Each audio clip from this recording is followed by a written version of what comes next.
Na madrugada de 7 de abril de 1831, o Brasil entrou em uma experiência política inédita. O imperador havia partido. O trono permanecia, mas quem deveria ocupá-lo era apenas uma criança. Nos meses seguintes, a palavra que definiria o país seria uma só: incerteza. O sistema que surgiu para governar o império recebeu o nome de regência. Em vez de um imperador, o poder seria exercido por políticos escolhidos pelo parlamento. Na teoria, essa era uma solução temporária. Na prática, ela expôs todas as tensões acumuladas dentro do país.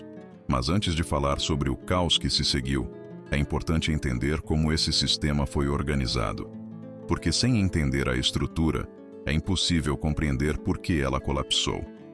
Após a abdicação de Dom Pedro I, a Constituição de 1824 estabelecia que o governo deveria ser exercido por uma regência. Inicialmente, esse poder foi dividido entre 3 pessoas, a chamada regência trina permanente. 3 políticos eleitos pelo parlamento que governariam o país até que Dom Pedro II atingisse a maioridade legal, aos 18 anos. Mas governar um país tão vasto e dividido por comissão era extremamente difícil. Cada decisão exigia negociação. Cada crise exigia consenso. E o Brasil de 1831 não era um país afeito ao consenso. Os primeiros regentes foram Francisco de Lima e Silva, um militar, e 2 políticos civis, homens competentes, mas que se viram diante de um problema que nenhuma constituição conseguia resolver completamente. Como manter unido um território gigantesco, com províncias distantes, elites regionais poderosas e uma população que nunca havia se sentido verdadeiramente parte de uma nação? Em 1834, uma reforma constitucional importante foi aprovada. O ato adicional transformou a regência trina em regência una. A partir daquele momento, um único homem seria eleito diretamente pelo povo para governar o país. A mudança parecia um avanço democrático, mas ela também descentralizou o poder, dando maior autonomia às províncias. E foi exatamente essa autonomia ampliada que, em muitos casos, alimentou as revoltas que estavam por vir. O primeiro regente único eleito foi o padre Diogo Antônio Feijó, homem de forte personalidade, liberal convicto e profundamente crítico ao poder da Igreja Católica. Feijó assumiu o governo em 1835, com a missão quase impossível de pacificar um país em ebulição. Ele governou com energia, mas as crises eram grandes demais para um único homem conter. Em 1837, exausto e doente, Feijó renunciou. Seu substituto foi Araújo Lima, um político conservador de Pernambuco. Com Araújo Lima, começou o que os historiadores chamam de regresso conservador, uma tentativa de restabelecer a ordem centralizando novamente o poder, mas a ordem que ele buscava já havia sido abalada de forma profunda. O Brasil era um território gigantesco. Províncias distantes tinham pouca comunicação entre si. Elites regionais defendiam seus próprios interesses. E grande parte da população vivia em condições de extrema pobreza. Sem um monarca adulto capaz de exercer autoridade direta, essas tensões começaram a emergir com força. Em muitas províncias, a pergunta já não era apenas quem governaria o país. A pergunta era outra: o Brasil deveria continuar sendo um único país? Nos primeiros anos da regência, disputas políticas dominavam o cenário da corte no Rio de Janeiro. Liberais moderados defendiam reformas graduais. Liberais exaltados pediam maior autonomia provincial. E alguns políticos começavam a discutir ideias que até então eram consideradas perigosas: federalismo, república e descentralização radical. Enquanto essas disputas aconteciam no centro do poder, nas províncias, a situação começava a se deteriorar. A primeira grande explosão viria do lugar mais distante da capital imperial, a Amazônia. Em janeiro de 1835, a província do Pará vivia uma tensão que se acumulava havia anos. Belém era a capital administrativa da região, uma cidade portuária importante ligada ao comércio atlântico. Mas fora da capital, a realidade era muito diferente. A maior parte da população da província vivia em condições precárias. Indígenas, mestiços, negros libertos e trabalhadores pobres ocupavam pequenas cabanas de madeira nas margens dos rios. Essas cabanas dariam nome ao movimento que estava prestes a começar: cabanagem. Para entender por que a revolta explodiu com tanta intensidade, é preciso olhar para a história da região. A Amazônia havia sido uma das últimas regiões do Brasil a aceitar a independência. As autoridades portuguesas resistiram até 1823, quando forças brasileiras tomaram Belém à força. Desde então, a tensão entre os poderes locais e o governo central nunca desapareceu completamente. Havia uma ferida aberta, uma desconfiança profunda em relação a tudo que vinha do Rio de Janeiro. A elite política do Pará estava profundamente dividida. Disputas entre grupos locais haviam paralisado o governo provincial. Presidentes de província enviados pelo governo imperial eram frequentemente vistos como estrangeiros. Administradores distantes da realidade amazônica, que não entendiam a região, não conheciam sua gente e não se importavam com suas necessidades. Quando a crise política atingiu seu ponto máximo, a revolta encontrou terreno fértil. Na madrugada de 7 de janeiro de 1835, grupos armados avançaram sobre Belém.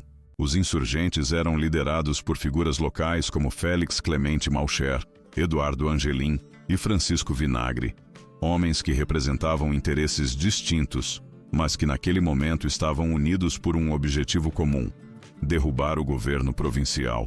Os rebeldes tomaram a cidade. O presidente da província foi morto. Autoridades imperiais foram executadas. Durante algumas horas, Belém mergulhou em um caos violento.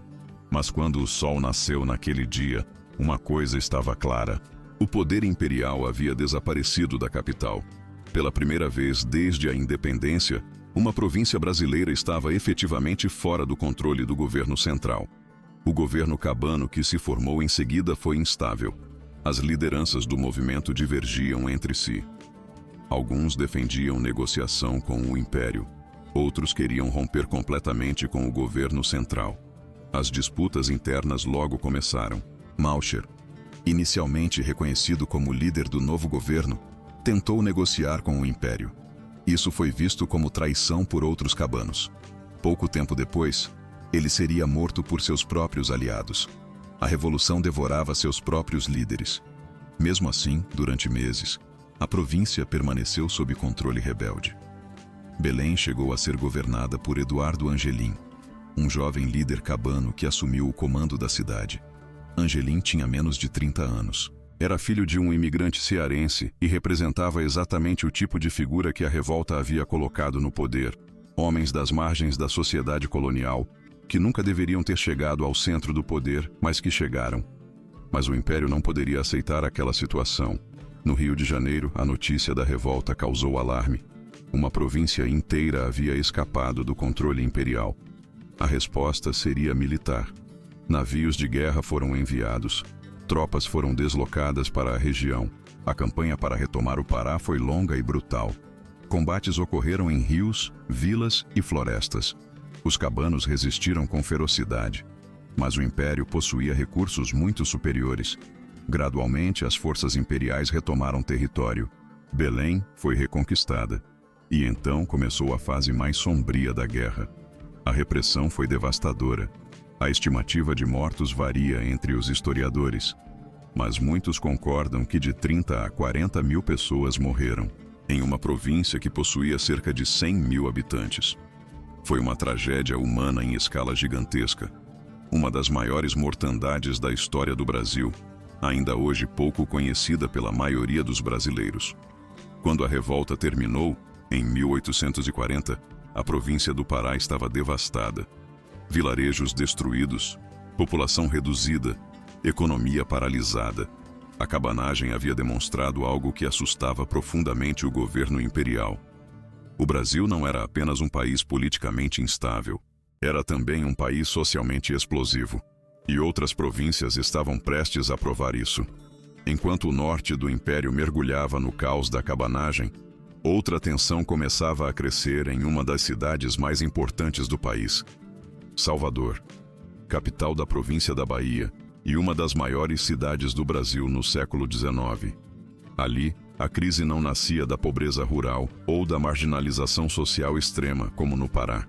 Ela nascia dentro da própria elite urbana, entre oficiais militares, profissionais liberais, médicos, advogados e setores da classe média da cidade. Desde a abdicação, muitos desses grupos observavam o governo regencial com desconfiança crescente. Para eles, a regência parecia incapaz de garantir estabilidade política. Além disso, decisões tomadas no Rio de Janeiro eram vistas como interferência excessiva na autonomia provincial. Essa insatisfação começou a se transformar em conspiração.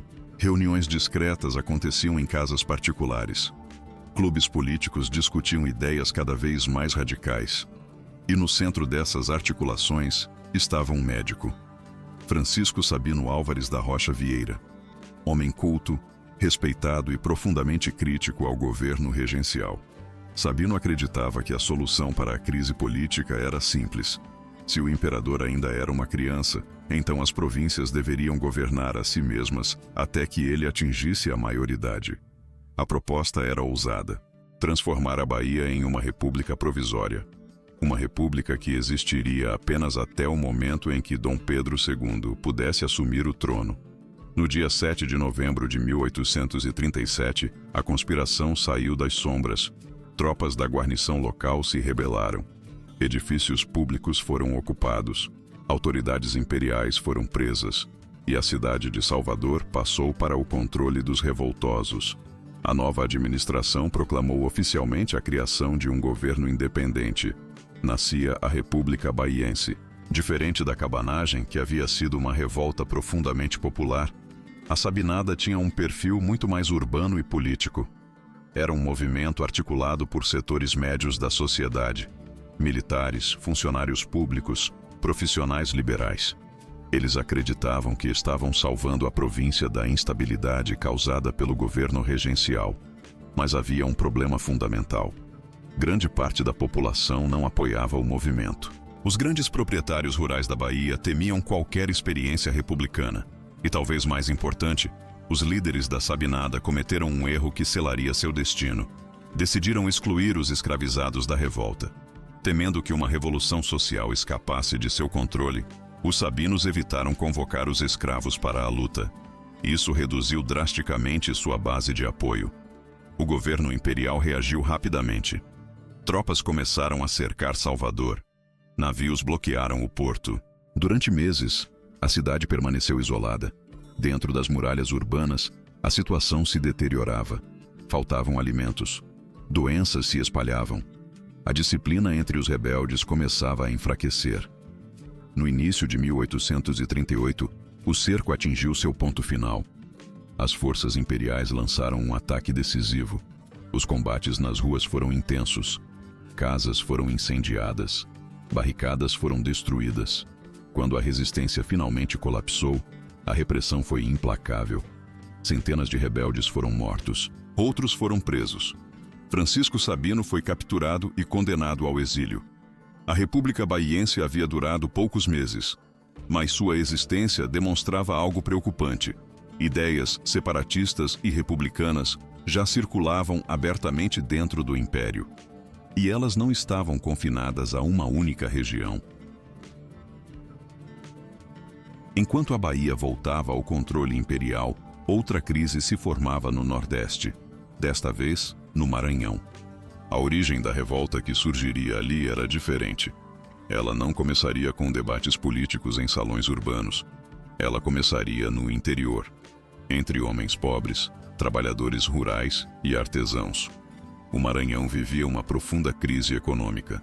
Nos anos anteriores, a província havia vivido um período de prosperidade ligado à exportação de algodão, mas aquele ciclo havia terminado. Os preços internacionais caíram, as fazendas entraram em dificuldades, e quem pagou o preço mais alto foram os trabalhadores livres e pobres que viviam à margem da economia formal, sem terras, sem direitos, sem proteção. Disputas entre elites locais haviam dividido a política provincial. De um lado, os chamados bentevis, um grupo liberal que havia dominado a política provincial após o ato adicional. Do outro, uma facção conservadora que perdera poder e queria retomá-lo. Essa rivalidade entre elites acabou transbordando para a população pobre, criando um clima de violência difuso por todo o interior da província. Foi nesse ambiente que um conflito aparentemente pequeno começou a crescer. A prisão de um vaqueiro chamado Raimundo Gomes, acusado de esconder desertores do exército. Indignado com o que considerava uma injustiça, ele reuniu um grupo armado e libertou o preso à força. Aquele ato de desafio foi a centelha que faltava. O que começou como um conflito local rapidamente se transformou em uma revolta regional. Grupos armados passaram a atacar vilas.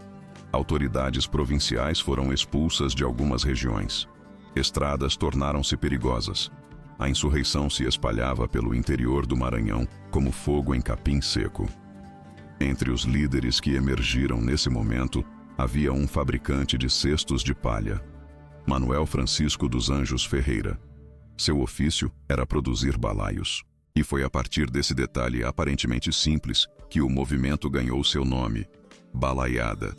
Mas a balaiada ganharia uma dimensão ainda maior quando outro personagem entrasse na história, Cosme Bento das Chagas. Cosme era um homem livre de origem escravizada, que se tornara líder de um grande quilombo no interior do Maranhão. Sob seu comando havia centenas de combatentes, escravizados fugitivos e homens livres pobres, que enxergavam na revolta uma chance de transformar a ordem social que os oprimia. Ele se uniu à balaiada, levando consigo uma força de combate considerável. E isso transformou completamente o conflito. Agora, além de uma revolta social contra autoridades provinciais, a balaiada também carregava o potencial de uma rebelião escrava em larga escala. Para as elites do império, isso era o cenário mais temido. O espectro de uma revolução como a que havia ocorrido no Haiti algumas décadas antes pairava sobre os proprietários de escravos. E Cosme não fazia questão de esconder sua radicalidade. Uma frase que lhe é atribuída resume bem o caráter profundamente social e racial do conflito, que era inimigo de todos os que o oprimiam e que lutaria até o fim. O governo central decidiu agir com força total. A missão de restaurar a ordem foi entregue a um jovem oficial do exército, Luiz Alves de Lima e Silva. Ele ainda não tinha o título que o tornaria famoso na história brasileira, ainda não era o Duque de Caxias, mas sua atuação naquela campanha mudaria seu destino e o tornaria o maior ícone militar do Império Brasileiro. Luiz Alves conduziu a repressão com uma estratégia cuidadosa e calculista. Em vez de confrontar diretamente todos os grupos rebeldes ao mesmo tempo, ele buscou dividir o movimento. Alguns líderes receberam propostas de anistia, desde que depusessem as armas. Outros foram perseguidos militarmente com toda a força disponível. Ele circulou pela região pessoalmente, conversando com lideranças locais, oferecendo clemência àqueles que se rendessem, e ao mesmo tempo mostrava ser implacável com quem resistisse. Gradualmente, a revolta começou a se fragmentar. Cosme Bento foi capturado em 1840.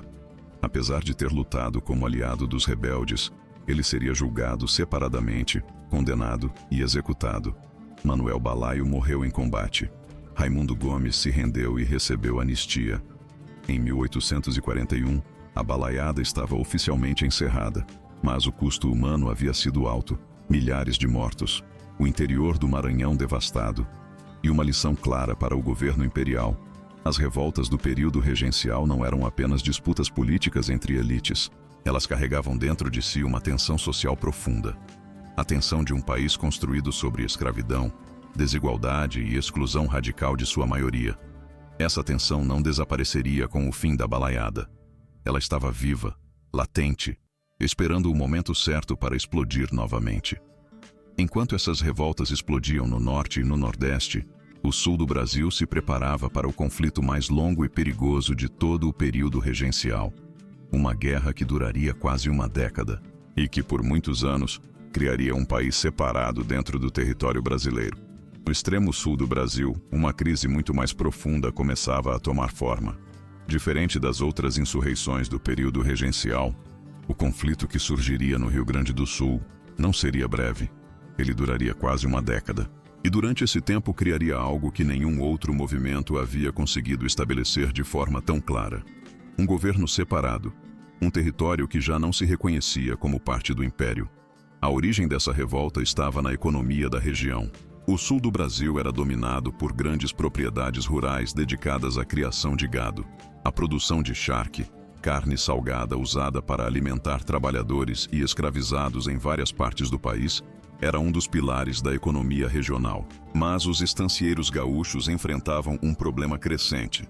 O mercado brasileiro estava sendo inundado por charque importado da região do Rio da Prata, especialmente do Uruguai e da Argentina. Esses produtos chegavam ao Brasil com preços mais baixos, produzidos em países sem os altos impostos do Império, com acesso mais fácil ao mercado. Os produtores do Sul reclamavam que o governo imperial não oferecia proteção suficiente à economia local. A insatisfação econômica começou a se misturar com tensões políticas. Muitos líderes da província acreditavam que o governo central favorecia as regiões do Sudeste e do Nordeste. Sentiam-se ignorados pelo poder instalado no Rio de Janeiro. E essa sensação de abandono criou um terreno fértil para ideias radicais. Foi nesse contexto que um grupo de líderes regionais começou a organizar resistência. Entre eles estavam um estancieiro e militar experiente, Bento Gonçalves da Silva, homem respeitado na província e profundamente crítico à política do governo imperial. A tensão finalmente explodiu em setembro de 1835. Grupos armados avançaram contra autoridades imperiais. Cidades foram ocupadas. Tropas provinciais se dividiram entre lealdade ao império e apoio aos rebeldes. O conflito rapidamente ganhou escala. No início da revolta, Bento Gonçalves foi capturado pelas forças imperiais e levado preso para a Bahia. Mas o movimento não desapareceu. Pelo contrário, os líderes que permaneceram livres decidiram dar um passo ainda mais radical. No dia 11 de setembro de 1836, os rebeldes proclamaram oficialmente a criação de um novo estado, a República Rio-Grandense. O Brasil agora enfrentava algo que até então parecia impensável, uma província declarando independência formal do Império. A capital da nova república foi estabelecida inicialmente em Piratini, no interior gaúcho. Ali foi formado um governo próprio. Ministros foram nomeados. Símbolos nacionais foram criados. Uma constituição foi redigida. Durante algum tempo, aquele território funcionou como um país independente dentro do antigo Império Brasileiro. Bento Gonçalves, que havia sido preso e levado para a Bahia, conseguiu fugir de forma espetacular do forte onde estava detido. Retornou ao Rio Grande do Sul e retomou o comando da revolta. Sua volta foi um momento de grande impulso moral para os farrapos, o nome pelo qual os rebeldes ficaram conhecidos, numa referência às roupas surradas que muitos combatentes usavam. A guerra continuava, e ela se tornaria ainda mais complexa quando um personagem estrangeiro entrasse no conflito. Um jovem revolucionário italiano chamado Giuseppe Garibaldi. Garibaldi havia fugido da Itália após participar de movimentos revolucionários na Europa. Condenado à morte em seu país, ele cruzou o Atlântico em busca de um novo começo. No sul da América, encontrou um cenário que lembrava os conflitos políticos de seu continente de origem. Garibaldi se uniu aos farrapos com entusiasmo genuíno. Ele acreditava nas causas republicanas, acreditava na luta pela liberdade contra o poder estabelecido, e o Rio Grande do Sul, com sua guerra interminável, parecia o lugar certo para um homem como ele. Garibaldi liderou embarcações armadas nos rios e no litoral catarinense. Participou de campanhas militares que envolviam navegar em condições extremamente difíceis, sob fogo inimigo, e foi durante esse período que conheceu uma mulher que se tornaria lendária. Ana Maria de Jesus Ribeiro, conhecida para sempre como Anita Garibaldi. Anita era uma jovem catarinense que lutou ao lado de Garibaldi em batalhas reais. Ela não foi apenas uma companheira passiva. Montou a cavalo em campos de combate, carregou armas e demonstrou uma coragem que impressionava até os homens mais endurecidos pela guerra. Era uma mulher de determinação extraordinária em um século que não esperava isso das mulheres. Os dois se tornaram inseparáveis. Tiveram filhos durante a guerra e juntos participaram de batalhas que mais tarde entrariam para a memória histórica do movimento. Garibaldi mais tarde voltaria para a Europa, onde se tornaria um dos maiores heróis da unificação italiana. Mas o tempo no Brasil o moldou profundamente, e Anita o acompanharia nessa jornada europeia. até morrer tragicamente na Itália, em 1849, durante outra revolução, enquanto fugia grávida com Garibaldi pelos campos do norte italiano. Enquanto isso, os rebeldes ampliavam sua ambição territorial. Em 1839, os farrapos avançaram para o território de Santa Catarina. Ali proclamaram uma nova república aliada, a República Juliana. Por alguns meses, 2 estados independentes existiam dentro do território brasileiro.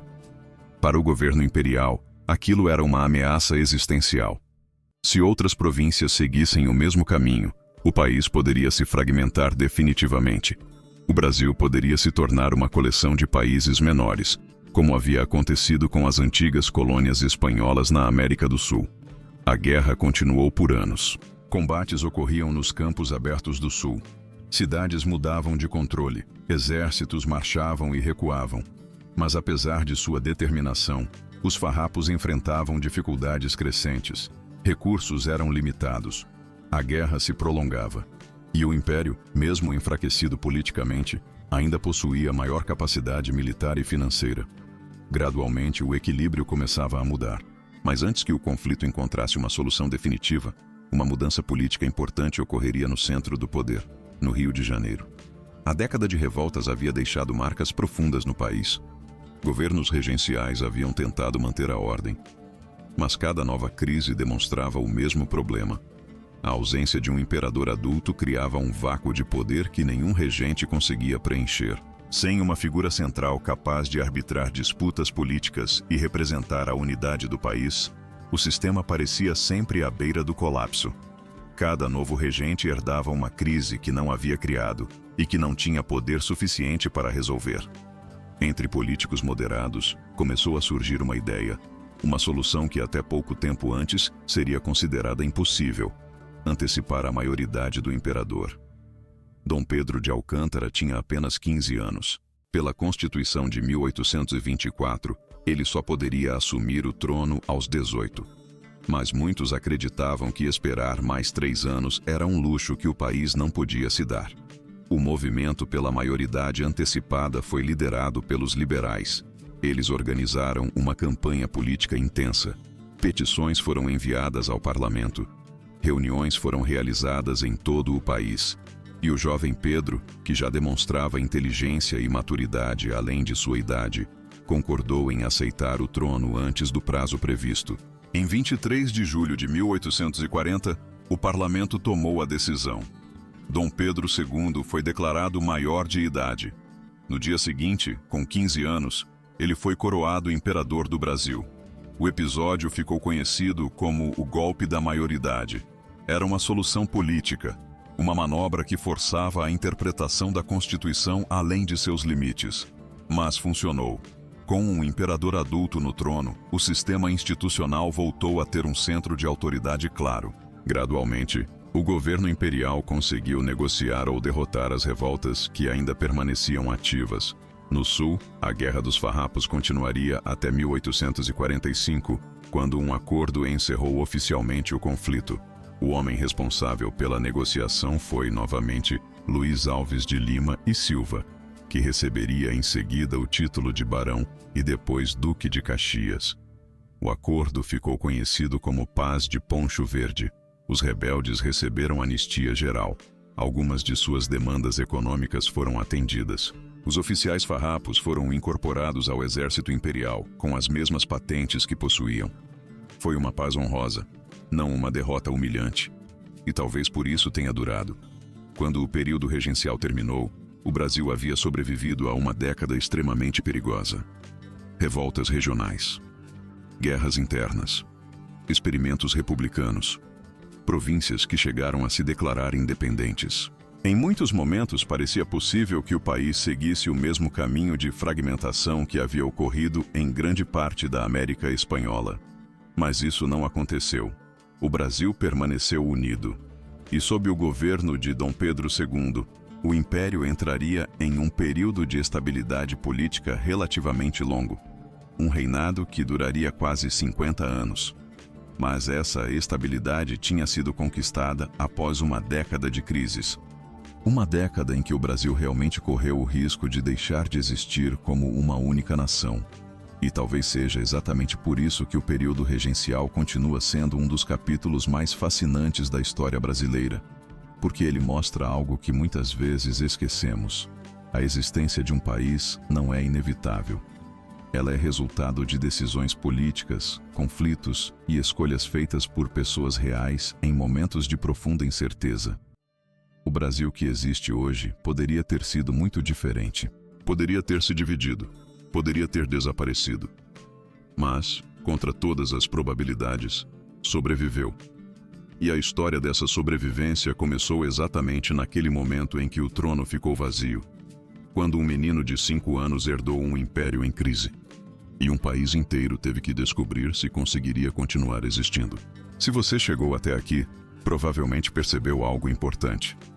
O Brasil que existe hoje não era inevitável. Em vários momentos da nossa história, ele quase deixou de existir como um único país. E o que aconteceu depois dessa década de revoltas mudaria o destino do império, porque um jovem imperador estava prestes a assumir o trono. E nos próximos anos, Dom Pedro II transformaria completamente o rumo do Brasil. Se você gosta de entender a história de forma profunda, se inscreva no canal, porque nos próximos episódios vamos continuar essa jornada pela história do Brasil.